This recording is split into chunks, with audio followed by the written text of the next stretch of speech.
తాను తాను తను.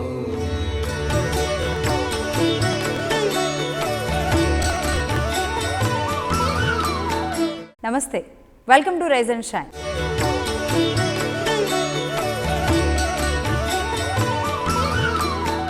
ఇది ఎగ్జామ్ టైం. విద్యార్థులందరూ కూడా ఎంతో ఆందోళన పడుతున్న టైం. అయితే నార్మల్గా చదివే విద్యార్థులందరూ కనీసం పాస్ అవ్వాలని, బాగా చదివే స్టూడెంట్స్ అందరూ కూడా నెంబర్ 1 స్థానంలో నించోవాలని రకరకాల ఆందోళనలు, టెన్షన్స్ పడుతూ ఉంటారు. అయితే విద్యార్థులకు ఒక్కటే ఇది టెన్షన్ టైం, ఎగ్జామ్ టైం కాదు. పేరెంట్స్కి, అదేవిధంగా విద్యాసంస్థలకి, ఫ్యాకల్టీస్కి, లెక్చరర్స్ అందరూ కూడా టెన్షన్ పడుతున్న టైం అని చెప్పుకోవాలి. అయితే ఒక్క ఆందోళన ఉంటే సరిపోతుందా? విద్యార్థులకి కావాల్సింది ఏకాగ్రత. స్వామి వివేకానంద కూడా అదే చెప్పారు. కానీ ఈ ఏకాగ్రతని ఎలా సాధించుకోవాలనేది కూడా స్వామీజీ మనకు వివరించారు. ఆ వివరాలన్నీ కూడా స్వామి బోధమానంద మనకి ఈ ఎపిసోడ్ నుంచి కూడా ఈ ఎగ్జామ్ టైంలో భాగంగా తెలియజేస్తారు. నమస్తే స్వామీజీ. స్వామీజీ, ఏకాగ్రత మనం గత ఎగ్జామ్స్ టైంలో కూడా చెప్పుకుంటూ వస్తున్నాం విద్యార్థుల్లో. కానీ ఏకాగ్రత తెచ్చుకోవాలి అనే టెన్షన్ కూడా ఏకాగ్రత తెచ్చుకోలేని పరిస్థితిలో కొంతమంది ఉన్నారు. ఎలా స్వామీజీ? మొదటి నుంచి మాకు అంటే ఈ విషయంలో మీరు ఏబిసిడీల నుంచి చెప్పాల్సిన పరిస్థితి మాకు. అందరికీ నమస్కారం. చాలా ముఖ్యమైన విషయాన్ని చర్చించుకోబోతున్నాం. ఏకాగ్రత దానికంటే ముందు ఏమి కావాలి అంటే వివేకానంద చెప్పిన మాటల్లో ఒక లక్ష్యాన్ని మనం నిర్ధారించుకోవాలి. డిసిషన్ చాలా ఇంపార్టెంట్. ఇప్పుడు ఫిబ్రవరి, మార్చ్ నెల, ఏప్రిల్ నెల భారతదేశం అంతా మన దీని ప్రకారం, క్యాలెండర్ ప్రకారం ఎగ్జామ్ సమయాలు. తర్వాత ఎంట్రన్స్ టెస్టులు అది ఉంటే అది వేరే విషయం. బట్ ముఖ్యంగా పిల్లలకి, తర్వాత కాలేజ్ విద్యార్థులకి అదంతా ఒక వాళ్ళు ప్రిపేర్ అయ్యే సమయం. దానికంట మన నిత్య జీవితంలో ఎలాగా ఆ జ్ఞానాన్ని ఆర్జించుకోవాలి, జీర్ణించుకోవాలి, తర్వాత ఆ జ్ఞాన భండారాన్ని ఎలాగే ఎక్కువ సంపాదించాలి అనేది మనం ఆ లక్ష్యం పట్ల డిసైడ్ అయి ఉంటుంది. అందుకే స్వామీజీ అంటారు ఒక చోట, మొదట లక్ష్యాన్ని అర్థం చేసుకోవాలి.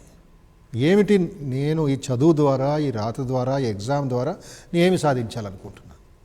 కేవలం మార్క్స్ సాధించాలా, లేక మార్పు సాధించాలా, లేక ఇంకా హయ్యర్ కాంట్రిబ్యూషన్, ఇంకా ఉన్నత శిఖరాలకి ఎక్కే సామర్థ్యం సాధించుకోవాలని. అది డిసిషన్ లేకుండా ఉంటే మీరు ఎన్ని ఎగ్జాములు పెట్టినా, ఫైనల్ ఎగ్జామ్ కానీ, మంత్లీ ఎగ్జామ్ కానీ, వాళ్ళలో ఏం పరీక్షలు ఉన్నా కూడా దాంట్లో వాళ్ళు ఉత్తీర్ణం అవడానికి సాధ్యం కాదు. ఎందుకంటే వాళ్ళకి క్లారిటీ లేదు, స్పష్టత లేదు. అందుకే స్వామీజీ ముఖ్యంగా అంటున్నారు ఇక్కడ, మొదట లక్ష్యాన్ని అర్థం చేసుకోండి. అవసరం ఉంది చాలా పిల్లల్లో. ఈ కన్ఫ్యూజన్కి వెళ్ళే పరిస్థితి అవసరమే లేదు. ఇప్పుడు సైకాలజీలో ఎలా చెప్తారంటే, ఏది ముఖ్యమో, ఏది అవసరమో తెలుసుకోండి. Urgent matters. ఉదాహరణ నేను చెప్తూ ఉంటా మా క్లాసెస్ తరగతుల్లో. ఒక డాక్టర్ గారు ఓపీలో ఉన్నారు. ఒక 100 మంది పేషెంట్స్ ఉన్నారు. ఒక్కొక్కళ్ళు వస్తున్నారు లోపలికి. ఆయన ఫిజికల్ టెస్టులు చేసి, ప్రిస్క్రిప్షన్స్ ఇచ్చి, మందులు ఇచ్చి పంపిస్తున్నారు. ఒక 10 మంది అయినప్పటికీ అవుతూ ఉంటే ఉన్నటువంటి నర్సు గారు, ఆయన అసిస్టెంట్ వచ్చి, సార్ పెద్ద యాక్సిడెంట్ కేసు పేషెంట్ లోపలికి వచ్చారు, రక్తం కారిపోతుంది, ఇంకా మీరు తప్పకుండా రావాల్సిందే, మా చేతుల్లో ఏమీ లేదు, మేము చేసామని చాలా హడావుడిగా వాళ్ళ నర్సు ఎవరని చెప్తే, ఇప్పుడు సిచ్యువేషన్ చూడండి. ఇక్కడ 100 మంది పేషెంట్లు ఉన్నారు, అక్కడ ఎమర్జెన్సీ కేసు వచ్చింది, డాక్టర్ ఒకరే. ఇది అర్జెంటా, ఇంపార్టెంటా? డాక్టర్ మనసులో స్పష్టత ఉండాలి. ఏది అర్జెంటు? రక్తం కారుతున్న యాక్సిడెంట్ కేసు విక్టిమ్. ఇది ఇంపార్టెంటే. ఈ 100 మంది ఆయన మీద విశ్వాసం పెట్టి బయట కాచుకొని ఉన్నారు, అది చూస్తున్నాం. బట్ వీళ్ళు వెయిట్ చేసే ఒక ఇది ఉంది. కొంతమందికి అంత సీరియస్ కండిషన్ ఉండదు, కేవలం జ్వరం ఉండొచ్చు, లేక కొంచెం ఏదో కడుపు నొప్పి ఉండొచ్చు. సో వాళ్ళకి చెప్తాడు, ఒక 10 నిమిషాల్లో వస్తాను, లేక కొంత ఇది చేస్తాను, మీరు దయచేసి వెయిట్ చేయండి, లేక రేపు రండి అని చెప్పొచ్చు. లేక నర్సో వాళ్ళు కాంపౌండర్ ఎవరు ఉంటారు, అసిస్టెంట్ చూసుకోవచ్చు. Because it is important but not urgent. అది చాలా అవసరమైన కేసు. అది లేకపోతే పేషెంట్ చచ్చిపోతాడు. ఆ డాక్టర్ అక్కడ వదిలేసి అది చేసుకొని వచ్చిన తర్వాత అతను ఆపరేషన్ చేస్తాడో, లేకపోతే ఎవరికి దాన్ని డైరెక్ట్ చేస్తాడో ఆ కేసుని, అది చేసుకొని వాళ్ళు సమాధానం చెప్పి తర్వాత ఇక్కడికి వచ్చి మళ్ళీ ఓపీ పేషెంట్ని చూసుకోవచ్చు. విద్యార్థుల్లో కూడా ఇది కొంచెం బ్యాలెన్స్ అయితే నా దృష్టిలో వాళ్ళలో ఆ ఒత్తిడి, ఆ టెన్షన్లు, ఆ గొడవలు తగ్గుతాయి. అవసరం లేని ఈ స్ట్రెస్లోకి వెళ్ళిపోయి తలనొప్పులు తెప్పించుకోవడం, తర్వాత ఎగ్జామ్ నుంచి భయపడిపోవడం. ఎన్ని కేసులు చదువుతాం మనం వార్తాపత్రికల్లో. ఇంకా ఎగ్జామ్ అనౌన్స్ చేశారు, నేను చదవలేదు, నాకు కష్టమైపోతుందని ఆత్మహత్య చేసుకొని లేక ఇంటి నుంచి పారిపోయే విద్యార్థులు కూడా ఉన్నారు. అంటే ఎంతవరకు వాళ్ళల్లో ఆ మానసిక దౌర్బల్యం ప్రభావితంగా ఉందో మనం గుర్తించాలి. అందుకే స్వామీజీ ముఖ్యంగా అంటున్నారు, మొదట లక్ష్యాన్ని అర్థం చేసుకోవాలి, రెండో పాయింట్ ఏమిటి, తర్వాత దాన్ని ఆచరణలో పెట్టే మార్గాలను అన్వేషించాలి. వివేకానంద ఏది ఆచరించాలి, ఎలాగ చేయాలి, ఆ ఒక డిస్కషన్లో కొంచెం వెళ్ళాలి. అందుకే ఈ చర్చ ఇక్కడ ఈ ఎపిసోడ్స్లో మనం తెలుసుకోబోతున్నాం. వ్యక్తిత్వ వికాసం అన్నప్పుడు వ్యక్తిలో ఉండే తత్వం యొక్క వికాసం పిల్లలు గ్రహించాలి. వ్యక్తి వికసించటం లేదు అక్కడ. వ్యక్తి 5 అడుగులో 6 అడుగులో 50 కిలోలో 100 అడుగులో ఉన్నాడు. అతనిలో ఉండే తత్వం వికసిస్తుంది. మహాత్మా గాంధీ అని ఎందుకు ఆయన మహాత్మా గాంధీ పేరు పెట్టారు? ఎంకే గాంధీ కదా ఆయన. మోహన్ దాస్ కరమ్చంద్ గాంధీ తల్లి పెట్టింది కదా. మళ్ళా అది వదిలేసి మహా ఆత్మా గాంధీ అని ఎందుకు మనం ఆయన్ని సంబోధిస్తున్నాం? వ్యక్తి పెరిగాడా? లేదు. ఇంకొక 10 అడుగులు పెరిగాడా? లేదు. ఆయనకి 4 చేతులు ఉన్నాయా? లేదు. కర్ర పట్టుకొని గోచి కట్టుకొని చిన్న దవతి కట్టుకొని ముందుకు వెళ్ళిపోయాడు కదా ఆయన. ఆత్మ వికసించింది, ఆయనలో తత్వం వికసించింది, డిసిషన్ చాలా క్లియర్గా ఉంది ఆయనలో. అదేవిధంగా మనం కలాం తీసుకున్నా, వివేకానంద తీసుకున్నా, సుభాష్ చంద్రబోస్ తీసుకున్నా, ఆ నాయకుల ఒక ప్లానెట్స్, వీళ్ళందరూ ప్లానెట్స్ లాగా వాళ్ళని చూసినా వాళ్ళ దశ దిశ కరెక్ట్గా ఉంది. వాళ్ళ క్లారిటీ ఇంకా వాళ్ళలో చిన్నప్పటి నుంచి సందేహం లేదు. కొంతమంది మనం చూసాం, ఎవరు వాళ్ళు, ఈ ఫ్రీడమ్ ఫైటర్స్, యవ్వనంలోనే 16 సంవత్సరాలు 18 సంవత్సరాలు కాలేజ్ విద్యార్థులు దూకారు, ఊరేసుకున్నప్పుడు మనం చదువుతాం చరిత్రలో, వాళ్ళు బ్రిటిష్ జైలరు వాళ్ళ పోలీస్ మ్యాన్ వచ్చి తాడేస్తాను ముఖం మీద వేస్తాను ఒప్పుకోలేదు. ఆ తాడిని వాళ్ళు మొసుకేసుకోకుండా ఆ తాడిని వరమాలలాగా ప్రాణం ముద్దు పెట్టుకొని వాళ్ళు ప్రేమిస్తున్న దీన్ని ఇచ్చేసుకున్నారు, సాక్రిఫైస్ చేశారు, అంకితం అయిపోయారు. ఎక్కడి నుంచి వచ్చింది అది? డెసిషన్. వాళ్ళకి భార్య బిడ్డలు లేరా, లేదా తల్లిదండ్రులు లేరా, ఇది లేదా, బట్ నేషన్ ఫస్ట్ వచ్చేసి డిసైడ్ చేశారు వాళ్ళు. ఈ విధంగా స్వామీజీ కూడా మనకి ఏం చెప్తున్నారంటే, మన శాస్త్రాలు ఏం చెప్తున్నాయి, అర్జునుడి లాంటి డిసిషన్ తీసుకోండి, ఒక అభిమన్యుడి లాంటి డిసిషన్ తీసుకోండి, ఒక నచికేతుడి శ్రద్ధ డిసిషన్ తీసుకోండి, హనుమంతుడు మహావీర్ హనుమాను ఏ విధంగా లంకకి దూకి సీతామాత ఇది చేశాడో డిసిషన్ తీసుకోండి. ఇక్కడ మిస్టరీ చాలా అద్భుతమైన ఒక మాట ఏమిటంటే, ఎంతోమంది వానర సైన్యం ఉన్నప్పటికీ రాముడు కేవలం హనుమంతుడి కోసం ఎతుకుతున్నాడు. ఆయనకు తెలుసు ఈ వీర హనుమాన్ మహావీర హనుమాన్ ఏదో ఘనకారం చేస్తాడు, సైడ్కి పిలిచి ఆయన ఉంగరాన్ని హనుమంతుడికి అందిస్తాడు. ఏం జాంబవంతుడికి అందించలేదు? సుగ్రీవుడికి ఎందుకు అందించలేదు? అంగదుడికి ఎందుకు అందించలేదు? ఆ డెసిషన్, ఆ మేనేజ్మెంట్ స్కిల్లో రాముడు ఏ విధంగా సరి అయిన వ్యక్తిని గుర్తించుకొని ఎస్ ఇతను చేస్తాడనే దూరదర్శన్, దివ్య దృష్టి, అది మహాత్ముల ఒక సంపద, అది ఒక వాళ్ళ అసెట్. అది చూశారు లోపలికి, ఎస్ హనుమంతుడే చేయగలడు, డౌట్ కూడా లేదు. హనుమాన్ నువ్వు సీతను కలిసినప్పుడు ఇది ఇవ్వు ఆవిడికి గుర్తుగా. హనుమంతుడు అడుగుతాడు, ఎలాగ నేను ఆవిడని ఒప్పించాలి, నేను రామదూత అని. భారతదేశం నుంచి వచ్చాను, ఆవిడ ఇంకో దేశంలో ఉంది, ఆవిడ లంకలో ఉంది. ఇళ్లలో నేను కోరేది ఏమిటంటే, ముందుగా చదివే ముందు డెసిషన్ తీసుకోండి. మీరు సైన్స్ చదువుతారో, మీరు గణితం చేస్తారో, మీరు చరిత్ర చదువుతారో, కంప్యూటర్ చదువుతారో, ఇంగ్లీష్ చదువుతారో, ఉండేది 6 సబ్జెక్టులు సాధారణంగా. డిసిషన్, ఈ తత్వం మీద నిలబడండి. చెట్టు వంగిపోతుంది చెట్టు నరికేం కదా, వేరుని తీసేసి ఇంకో చోట పాతిపెట్టాం కదా. ఏం చేస్తాం? దానికి సపోర్ట్ ఇస్తాం, కర్ర కడతాం, తాడేసి ఇంకొక చోట భద్రపరుస్తాం, దాన్ని బలపరుస్తాం, దాని భూమిలో ఇంకొంచెం మట్టి వేస్తాం. బికాజ్ నాకు కావాలి, ఆ చెట్టు నుంచి పూలు కావాలి, ఆ చెట్టు నుంచి కాయ కావాలి, ఆ చెట్టు ఆ డెకరేషన్ ఆర్చస్ చేసి డెకరేషన్ చేస్తారు బొటానికల్ గార్డెన్స్లో, అది నాకు అవసరం ఉంది. డిసైడ్ చేసుకున్నప్పుడు మీరు 100 అయినా 106 అయినా మీరు దాని నుంచి కదలకూడదు. ఈ భావాన్ని పిల్లల్లో కల్పిస్తే తల్లిదండ్రులు, ఉపాధ్యాయులు వాళ్ళకు కొంచెం మేలు కలుగుతుంది. ఇది ముందుగా మనం గ్రహించాలి. ఎందుకంటే స్వామీజీ తత్వం మనం చదువుతున్నప్పుడు మొదట లక్ష్యాన్ని అర్థం చేసుకో, తరువాత దాన్ని ఆచరణలో పెట్టే మార్గాలను అన్వేషించాలి. అతిథులు వస్తున్నారు ఇంటికి, చుట్టాలు వస్తున్నారు ఇంటికి, మీద పండగ ఉంది, వేరే ఊరి నుంచి వస్తున్నారు, కొత్తగా హైదరాబాద్కి వచ్చారు. ఏం చేస్తారు? ఫస్ట్ డెసిషన్ తీసుకుంటారు, ఏం పెడితే వాళ్ళకి తృప్తిగా ఉంటుంది, ఏ ఐటమ్స్, ఏ కూరలు పెడితే, ఏ రైస్ ఐటమ్ పెడితే, లేక ఏ పులిహార పెడితే ఇది ముందు అమ్మగారి నాన్నగారు మీరు కానీ డిసైడ్ చేస్తారు కదా. డెసిషన్ తర్వాత మార్కెట్కి వెళ్తారు. మార్కెట్కి వెళ్ళి డిసైడ్ చేస్తారా? చేయరు. First you have got a plan, blue print మీ చేతుల్లో ఉంది. ఇది చదివితే అది చదివితే నాకు జ్ఞానం వస్తుంది, ఆనందం కలుగుతుంది. ఇక్కడ పాయింట్ అర్థం చేసుకోవాలి. ఎందుకు మార్కెట్కి వెళ్తారు? ఆనందంతో వెళ్తారు. వస్తువులతో చిట్టి పత్రతో వెళ్తారు, డబ్బుతో వెళ్తారు, ఆ సామాన్లు కొనుక్కొని వస్తారు. సామాన్ లేనప్పుడు అది వేరే విషయం. నెక్స్ట్ ఆప్షన్ ఏమిటి, నెక్స్ట్ ఆప్షన్ ఏమిటి, నెక్స్ట్ ఆప్షన్ ఏమిటి. ఈ చదువులో ఈ క్రమశిక్షణ పిల్లల్లో కొంచెం తీసుకురావాలి. అది ఉంది, క్రమశిక్షణ ఏ స్కూల్లో లేదు, ఏ కాలేజీలో లేదు, టైం టేబుల్ అనేది ఉంది కదా. ఇక్కడ ఏకాగ్రత ఏ విధంగా అంటే పిల్లల్లో ఫస్ట్ డిసిషన్, లక్ష్యాన్ని వాళ్ళు అర్థం చేసుకునే ప్రయత్నం, దానికి సహకరించాలి ఎవరైనా, కొంచెం కోచ్ ఎవరైనా ఉండాలి. మూడవది వాళ్ళ ప్లానింగు చాలా ఇంపార్టెంట్.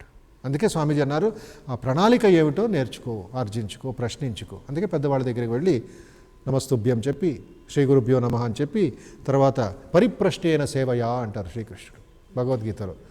పరిప్రశ్నిస్తూ సేవ చేయి, అప్పుడు వినయం, విద్యాదదాతి వినయం. ఈ హంబుల్నెస్ లేకపోతే ఆ మొక్క వంగదు, ఆ ఆర్కిటెక్చర్ ఇది అవ్వదు. బెండింగ్ ఎలా చేస్తారు, స్టీల్ బెండింగ్, ఈ బెండింగ్, దాని ఒక డిసిషన్ తీసుకుంది. సో పిల్లలు ఈ కాలం నాకు అది కనబడతలేదు. ఎన్నో మంది విద్యార్థులు మా దగ్గరికి వస్తూ ఉంటారు, మేము స్కూల్కి వెళ్తుంటాం, వాళ్ళు ఈ హ్యూమన్ ఎక్సలెన్స్ ట్రైనింగ్ సెంటర్కి వస్తూ ఉంటారు. వేలాది మంది వస్తున్నారు, గత సంవత్సరంలో చూశాను. అందరూ ఈ కన్ఫ్యూజ్ స్టేట్లో ఉన్నారు, చదివేస్తున్నారు, తర్వాత ఎందుకు చదువుతున్నారో తెలియదు వాళ్ళకి.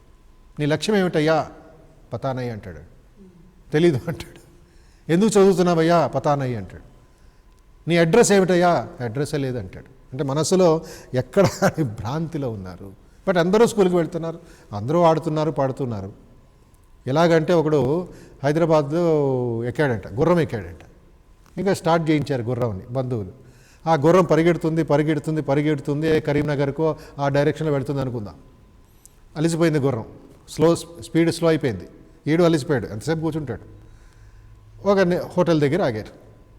గుర్రంకి కావాల్సిన నీళ్లు, కావాల్సిన ఇదంతా పెట్టారు. ఈడు లోపలికి వెళ్ళి భోజనం చేశాడు, స్నానం చేశాడు, మళ్ళీ వచ్చి వెయిటర్ కోసం వెయిట్ చేస్తున్నాడు. వెయిటర్ గారు వచ్చారు, భోజనం తిన్నాడు. సార్ ఎక్కడి నుంచి వస్తున్నారు, హైదరాబాద్ నుంచి. ఎక్కడికి వెళుతున్నారు నాకు తెలియదు అంటాడు. అదేమిటి సార్, మీరు కదా హైదరాబాద్ నుంచి వచ్చింది, ఎక్కడికి వెళుతున్నారు లేదు తెలీదు అంటే ఏమిటి అంటే, నాకు తెలియదు గుర్రం అడుగు. ఏంటంటే ఇక్కడ మిస్టరీ, ఆడిని ఎవరో గుర్రం మీద పెట్టేసి గుర్రం వాత వేశారంట. పరిగెడుతుంది గుర్రం, డైరెక్షన్ లెస్, ఎక్కడ దొరికితే అక్కడ వెళ్ళిపోతుంది. ఈ పిల్లల్లో పెట్టే చదువు అంటే ఏమిటి, వాట్ ఈజ్ ద ఫన్, ఏం చదువుతాం? ఆ గణితంలో ఉండే ఆ ఒక బ్యూటీ, లేక సైన్స్లో ఉండే ఆ ఒక మిస్టరీ, తర్వాత ఈ లాంగ్వేజ్లో ఉండే ఆ ఒక వైభవం, ఆ మాధుర్యం ఎక్కడ ఉందా?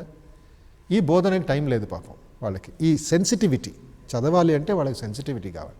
అయస్కాంతం ఎందుకు, అయస్కాంతం అది ఇనుపు రాయిలాగే ఉంటుంది కదా, బట్ అయస్కాంతం ఎందుకంటాం, వెంటనే ఆ సెన్సిటివిటీ అట్రాక్ట్ చేస్తుంది. ఆ ఒక పాజిటివ్ ట్విస్ట్ మనస్సుకి దానికి ఇస్తే ఈ ప్రాసెస్ని మనం సరిగ్గా అర్థం చేసుకోవచ్చు. దీన్ని మనం గమనించాలి. ఏమిటంటే ముందు 3 పాయింట్స్, ఈ ఫస్ట్ ఇంట్రొడక్షన్ కాబట్టి ఇది. ముందు మీ డెసిషన్ని ఎప్పుడూ అద్దంలో మీ ముఖం చూసుకున్నట్లుగా రాసి పెట్టుకోండి, లక్ష్యాన్ని రాసి పెట్టుకోండి. ఏమిటి లక్ష్యం సాధిస్తున్నాను అది ఎప్పుడు కనబడాలి కళ్ళ ముందు. రెండవది కావాల్సిన స్టెప్స్, ప్రణాళిక ఏమిటి స్వామి చెప్పినట్లుగా. తర్వాత దాన్ని ఆచరణలో పెట్టే మార్గాలను అన్వేషించాలి. ఏ వేలో వెళితే లక్ష్యాన్ని అది మీ తొందరగా చేరుకుంటాను. ఇక్కడ చిన్న పాయింట్ ఇష్టపడుతున్నాను ఏమిటంటే, గుర్రం ఇది చెప్పాను కదా ఎగ్జాంపుల్. ఇంకో మోటార్ బైక్లో వెళుతున్నాడు అప్పుడు. మోటార్ బైక్లో వెళుతూ సడన్గా ఫోర్క్ లాగా 2 రోడ్లకు వచ్చాడు. ఆడు కొత్త ఊరికి, లెఫ్ట్ వెళ్ళాలా రైట్ వెళ్ళాలా తెలియదు ఆడికి.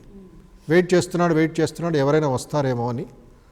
అప్పుడు ఎవరో ఒక అబ్బాయి అటు నుంచి వస్తూ అడుగుతాడు, నేను లెఫ్ట్ సైడ్ వెళ్తే నా గురి చేరుకోగలనా? చేరుకోగలరు సార్. రైట్ సైడ్ వెళ్తే చేరుకోగలరా? చేరుకోగలను సార్. అప్పుడు లెఫ్ట్ సైడ్ వెళ్తే ఎంతసేపు అవుతుంది? 2 గంటలు సార్ అంటాడు. రైట్ సైడ్ వెళ్తే ఎన్ని గంటలు అవుతుంది? 2.5 రోజులు సార్. మీ ఇష్టం సార్ అని వెళ్ళిపోయాడు. సో ఫైనల్ డిసిషన్ ఎవరిది? ఈ మోటార్ బైక్ ఈ ఊరికి వచ్చిన వాడిది. 2 గంటల్లో చేరుతావా, నీకు 2.5 రోజులు తిరిగి ప్రపంచం అంతా పెడతావా? నీ చేతుల్లో ఉంది. అందుకే ఏకాగ్రత అనేది క్విక్కనింగ్ ద ప్రాసెస్. ఆ ఒక ఇన్స్పిరేషను, ఒక ఆనందము, ఒక ప్రేరణతో ముందుకు వెళ్ళే ఒక ప్రణాళిక, ఒక యంత్రము మనకి మన ఋషులు, మన యోగులు ఇచ్చారు. ప్రకృతి నుంచి కూడా నేర్చుకోవచ్చు, మనం దీని నుంచి కూడా మనస్సుని శిక్షణ ఇస్తే నేర్చుకోవచ్చు. దానికి కావాల్సిన ప్రశ్నలు, డౌట్లు పిల్లలకి రావచ్చు. అది చూసుకుంటూ మనం ఇంకొన్ని విషయాల్ని, ఎక్సర్సైజెస్ని, లేక కొన్ని కథల్ని వాళ్ళకి ఇన్స్పిరేషన్ ఇచ్చేలాగా మనం ప్రయత్నిద్దాం. ఓకే, అంటే ఈ ఏకాగ్రత ఎపిసోడ్లో మనం ఈ 2 లక్ష్యాలు, ఒకటి లక్ష్యం, రెండవది లక్ష్యాన్ని చేరుకోవడానికి గల కావాల్సిన మార్గాన్ని ఎన్నుకోవాలి. ఈ ఏకాగ్రతకు సంబంధించి ఎలాంటి ప్రశ్నలు అడుగుతారో వాళ్ళు ఈరోజు చూద్దాం. ఎవరు అడుగుతున్నారు? నమస్తే స్వామీజీ, నా పేరు వెంకటరెడ్డి. నేను గ్రూప్ 1 ప్రిపేర్ అవుతున్నాను. ఇప్పుడు ఏకాగ్రత కావాలంటే మనసు ప్రశాంతంగా ఉంచుకోవాలనుకుంటున్నాను. అయితే మనసు ప్రశాంతంగా ఉన్నంత మాత్రాన ఈ పరిసరాల ప్రభావం ఎంతవరకు మనకి ప్రభావం చూపిస్తుంది? ఈ పరిసరాల ప్రభావం ఉంటుందా అసలు అనేది నాకు క్వశ్చన్. ఈ ఏకాగ్రత మనం ప్రయత్నించినప్పుడు మనశ్శాంతి చాలా ముఖ్యమే. అయినప్పటికీ నువ్వు అన్నట్లుగా కొంతవరకు మనశ్శాంతి ఒక క్వాలిటీ, దాని ఒక పర్సంటేజ్ శాతం ఏది ఉందో 50%, 70%, అక్కడి నుంచి ఇంకొంచెం పెంచుకోవడం మంచిది. ఎందుకంటే మనశ్శాంతి ఉంటేనే ధ్యానం చేయవచ్చు, ధ్యానం చేస్తేనే మనశ్శాంతి కలుగుతుంది. ఈ రెండు సంబంధం ఉంది. నువ్వు మనశ్శాంతి వేరు, నువ్వు పూజా పునస్కారాలు ధ్యానం వేరు అనుకోకూడదు. గోడ కట్టకండి దయచేసి. మనశ్శాంతి కావాలంటే ధ్యానం చేయాలి, ధ్యానం చేయాలంటే మనశ్శాంతి కావాలి. ఈ రెండు బంధుమిత్రుల్లాగా రెండు రెక్కలు పక్షికి ఎగరాలంటే.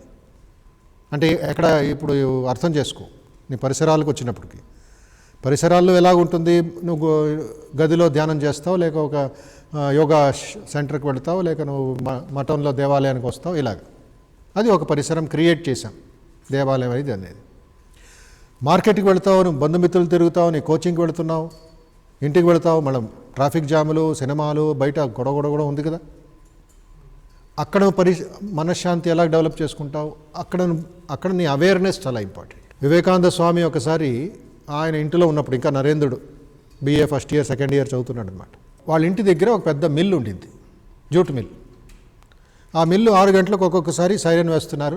అది స్వామీజీకి నరేంద్రుడికి డిస్టర్బ్ అవుతుంది. అదొక పరిసరం, అదొక సిచ్యువేషన్, అది సమాజంలో. ఆ ఇల్లు అక్కడే ఉంది, ఏం చేస్తాం? ఎక్కడికో you cannot go run away. అక్కడ స్వామికి చదవాలనో ధ్యానం చేయాలనో ఈ కూ అని సైరన్ను చాలా డిస్టర్బింగ్. ప్రయత్నిస్తున్నాడు, బట్ ఆయనకి సమాధానం అందటం లేదు, కన్విన్సింగ్గా లేదు. దుఃఖంతో, బాధతో టైం వేస్ట్ అయిపోతుంది, చదవలేకపోతున్నానని స్వామీజీ బాధ, లేక ధ్యానం చేయలేకపోతుంది. రామకృష్ణ పరమహంస ఆయన గురువు, అప్పుడే ఇంకా ట్రైనింగ్ జరుగుతూ ఉంది. వెళ్ళి ఈ సమస్యని శ్రీరామకృష్ణ ముందు పెట్టారు. నరేంద్రుడు అన్న సమస్య రామకృష్ణ బాగా విన్నారు. వినిన తర్వాత, ఇంతనా నీ సమస్య, అంత పిచ్చివాడివి నువ్వు, ఇంత చేయలేవా అంత చేయలేవని తిట్టలేదు. రామకృష్ణ ఏమన్నారు, అంత కొంచెం ఓర్పుతో ఉండు, ఎప్పుడైతే నువ్వు సైరన్ వాళ్ళు ఆన్ చేశారో, నువ్వు అదే సమయంలో నీ వాయిస్ని కొంచెం సైరన్తో అడ్జస్ట్ చేసుకో. అంటే స్వరం పెట్టిలాగా ఎలక్ట్రిక్ స్వరాలు ఉంటాయి కదా, అడ్జస్ట్ చేసుకుంటాం. కొంతమంది బేస్ ఉంటుంది, కొంతమంది షిల్లుగా ఉంటుంది. దాన్ని బట్టి వాళ్ళు సాపాసా అరేంజ్ చేస్తారు, తాన్పుర. అప్పుడు ఎలా చేయడం? అక్కడ కూ అని సైరన్ వాయించింది ఒక లెవెల్లో, వాళ్ళు ఆప్టిమమ్ లెవెల్ పెడతారు అందరికి తెలియాలని. అప్పుడు నువ్వు దాంతోపాటు ఏం చేస్తావు? ఈ ఓంకారం ప్రాణాయామం ద్వారా ఓంకారం ఎలా చేస్తామో అక్కడ కూ అన్నప్పుడు నువ్వు కూడా ఇక్కడ ఓం అని దానికి మ్యాచ్ చేయి, ప్రయత్నించు అని చెప్పేసి రామకృష్ణ పంపించేశారు. నరేంద్రుడు కొంచెం నిష్ఠ, తర్వాత ఆయనలో ఇది ఉంది కాబట్టి, ఆ ఏకాగ్రత ఒక భావం ఉంది కాబట్టి ప్రాక్టీస్ చేశాడు. చేస్తూ నమ్ముతారో లేదో, కేవలం ఒక్క వారంలోనే 6-7 రోజుల్లోనే ఆ సైరన్ అనేది నరేంద్రుడికి హెల్ప్ చేసింది, కానీ అది డిస్ట్రాక్ట్ చేయలేదు. ఆ వచ్చినప్పుడల్లా అది ఓంకారం, నాదబ్రహ్మ, ఆ ఒక కాస్మిక్ వైబ్రేషన్స్ కలుగుతున్నట్లు ఇతను ఓంకారం దాంతో ప్రాక్టీస్ చేస్తున్నాడు. గొంతు క్లియర్ అయిపోయింది, మనస్సు ఏకాగ్రత అయింది. ఈ విధంగా నరేంద్రుడు ఆ అబ్స్ట్రక్షన్ని, ఆ పరిసరాల్ని అతనికి సపోర్ట్ కింద మార్చుకున్నాడు. దాన్ని వ్యతిరేకించడమో, లేకపోతే తిట్టడమో, అక్కడ కంప్లైంట్ చేయడమో చేసినా ఎవరు వినరు. సైరనే వాళ్ళ డ్యూటీ వేస్తారు. బట్ నరేంద్రుడు ఏం చేశాడు? He connected his mind with that. అదొక అడ్వర్సిటీ, అదొక అడ్డంక, గోడ, ఆపర్చునిటీ కింద ఉపయోగించుకున్నాడు. ఇది చాలా అద్భుతమైన ఒక నరేంద్రుడి అది పరిసరాన్ని ఎలాగ ఏకాగ్రతకి ఉపయోగించుకోవడం, తిప్పుకోవడం, టర్న్ తీసుకున్నాడు. ఇది మనం కల్టివేట్ చేసుకుంటే ఏ సౌండ్ వచ్చినా ఇదైనా నాకు ఇలా అవసరం, నాకు ప్రాబ్లం కాదు. మరొకటి ఇక్కడ ఒక చిత్రంలో మనం చూస్తాం, ఏమిటంటే ఈ వివేకానంద దీని గురించి చాలా అద్భుతంగా చెప్పారు. ఈ ఉపనిషత్తు ఒక రహస్యం అన్నమాట. ఏమిటది? మనకి పంచ ఇంద్రియాలు ఉన్నాయి. పంచ ఇంద్రియాలు ఏం చేస్తున్నాయి? కళ్ళు, చెవులు, ముక్కు, నాలుక, తర్వాత చర్మం. ఈ 5ని జ్ఞాన ఇంద్రియాలు అంటాం.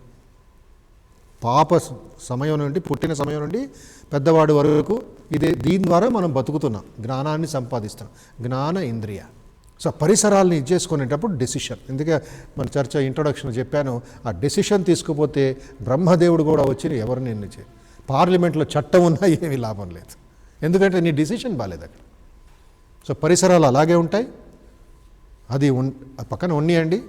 మీరు డిసైడ్ చేసుకున్నారా, కొండెక్కాలా లేకపోతే నదిలోకి వెళ్ళాలా, మీరు అడవులోకి వెళ్ళాలా, you have to study because you have decided. Sir CV Raman పేరు విన్నారు అందరూ, అద్భుతమైన ఈయన, మన నోబెల్ ప్రైజ్ విన్నర్. ఆయన అంటారు, ఒకసారి ఆల్ ఇండియా రేడియోలో స్పీచ్ ఇస్తున్నారు, లైవ్ స్పీచ్ ఇస్తున్నారు, లైవ్ బ్రాడ్కాస్ట్, 10 నిమిషాలే ఉంది సమయం, 9 నిమిషాలు ఆయన కళ్ళు మూసుకొని ఉపన్యసిస్తున్నారు, లైవ్ బ్రాడ్కాస్ట్. 9 నిమిషాల 45 సెకండ్లకి ఆయన కళ్ళు తెరిచి ధన్యవాదం, థ్యాంక్ యూ అని చెప్పి ఆయన వదిలేశారు. 10 నిమిషాలకి కరెక్ట్గా ఆయన ఆపేశారు. అప్పుడు డైరెక్టర్ గారు వచ్చి సార్ సివి రామన్ అడిగారు, సార్ ఆ కరెక్ట్ టైంకి మీరు ఎలా కళ్ళు తెరిచి ధన్యవాదం అని ఆపేశారు ఉపన్యాసం అంటే, ఆయన అన్నారు, నా మైండ్కి నేను తలకు ఇలా కొట్టుకొని సిగ్నల్ ఇచ్చాను, 9 minutes 45 secondsకి ఉపన్యాసం ఆపాలి, ఎందుకంటే 10th minute వాళ్ళు ఢిల్లీ కనెక్ట్ చేసుకుంటారు సాయంత్రం పూట ఆల్ ఇండియా రేడియో న్యూస్. ఆ సమయంలో 1950s చెప్తున్నా. మైండ్ ఈజ్ మై సర్వెంట్, చెప్పింది ఒప్పుకోవాల్సిందే. పరిసరాలు ఏ దీంట్లో ఉన్నా కూడా చదవాలంతే. అందుకే యోగంలో ఏమంటాం, ధ్యాన వ్యవస్థ, ధ్యాన అవస్థ అంటాం. వ్యవస్థ అంటే ప్రోసెస్, ప్రణాళిక, మార్గం, స్టెప్స్. ధ్యాన అవస్థ అంటే ఆ స్టేట్. బుద్ధుడిది ఒక స్టేట్, వివేకానంద ఒక స్టేట్, సైంటిస్ట్ విజ్ఞానికి ఒక స్టేట్, ఆటాడేవాడు ఫుట్బాల్ ఆడతాడో, టెన్నిస్ ఆడతాడో, టేబుల్ టెన్నిస్ ఆడతాడో, ఇంకా హాకీ ఆడతాడో, వేగంగా ఉండే గేములు చూద్దాం, దాని గురించి ఆలోచించండి. క్రికెట్ కొంచెం వేగంగా ఉన్నా కూడా స్లో గేమ్ ఇది, 5 రోజులు. ఇది 70 నిమిషాల్లో ఒక దేశ భవిష్యత్తు తెలిసిపోతుంది. ఏ విధంగా అంటే ఈ సంవత్సరం అంతా చదివి 3 గంటల్లో వాడి లైఫ్ డిసైడ్ అయినట్లు మన ఎగ్జామ్ సిస్టమ్. నా దృష్టిలో ఎంతమందికి చెప్పానో, రాశాను, కొంతమందికి చర్చ జరుగుతుంది. ఎగ్జామ్ అనేది తీసేసి సెమిస్టర్ చెప్పి నెలకు ఒకసారి ఒక చిన్న టెస్టులు పెట్టి ఆ మార్క్స్ అక్యుములేటివ్ చేస్తే అది సంతోషం, అప్పుడు ఏకాగ్రత బాగుంటుంది. రాదేదైనా అంత సంవత్సరం లాస్ట్కి తీసుకెళ్ళి అతన్ని సముద్రంలోకి మునిగిపోయి నువ్వు ఈత కొడతావో, నువ్వు మునిగిపోతావో నీ ఇష్టం అన్నట్లుగా, అది కాకుండా కొంచెం ఇలా చేస్తే పరిసరాలు మన చేతుల్లో ఉంటాయి. అడ్జస్ట్ చేసుకోండి, కవచం వేసుకోండి. హెల్త్ మన వింటర్ టైంలో ఎలాగా మనం ఇది వేసుకుంటామో, మఫ్లరు క్యాప్ అన్ని వేసుకొని బయటికి వెళ్తామో, వేడి నీళ్ళు తాగుతామో, ఆ విధంగా మనస్సుకి ఒక చిన్న ఇది కడితే, కోట కడితే, ఫెన్స్ కడితే, ఐ థింక్ పరిసరాల నుంచి నీకు ఎక్కువ ప్రభావం ఉండదు.